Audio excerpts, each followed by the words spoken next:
Well, there's always opportunities, like under the rug, behind the carpet, or in the, in the sofa underneath the cushions.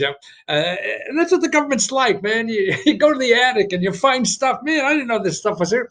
I just ran into something called the shared work programs. Okay, and this is part of the unemployment, but it's where if you're working part time, you could get an extra like $1,000 a month or something from the government because you're only working part time.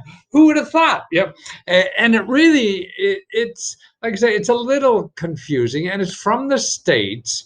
And there's about 25 states that have it. Here is on this SHRM. This is person. I mean, the employment kind of professional association. And there's about 25 states that have that, and they have it in Maryland here, and that's how I ran into it by accident when they were talking about the COVID unemployment insurance.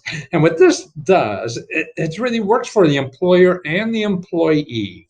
And what it is say like you work in an office or whatever, and they have to lay off like half of your department. So there, because the business is slow, and there's 4 people in the apartment in your department, and we got to lay off 2. Well, instead of doing that, what they could do is cut the people down to half time.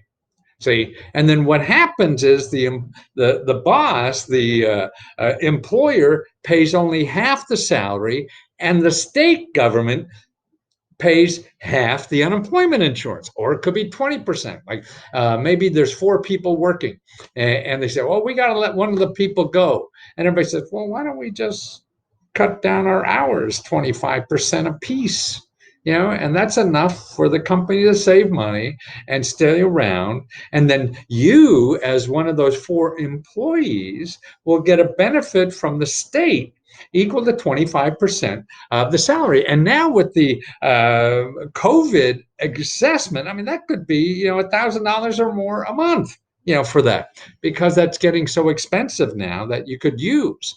So that's interesting. Now, so it's called a work sharing. Okay. So you want to see if you're, if you want to say you see business is slow where you're working or whatever, and oh, somebody's going to get laid off, go to your Department of Labor and your state government, ask about work sharing to see if they have a program. And see, in Maryland, they have a big, question and answers for the employees, and then another big question and answers for the employer. So educate them. So you say, hey, instead of one of us getting laid off, why don't we just all cut our wages down 25%? and, and then I could play more golf or whatever and collect unemployment to make it up. Yep. So there's all kind of benefits that people don't know about, and that's what's fun to me about trying to unravel all this stuff that people don't know. Now it's a national program, by the U.S. Department of Labor, but every state doesn't have it. So find out if your state has it. It's called the work. Or let me get that headline here. This is where shared work or work share programs. That's what you want to know about, okay? And you might as well have the government pay. The government's paying for everything else nowadays, right? So they might as well pay for you too. And then actually, this is good for you to go back to school part time and stuff like that, to use that, so you don't have as much pressure at work, because you could use that extra time to go back and get more skills. So then you can even get a higher wage.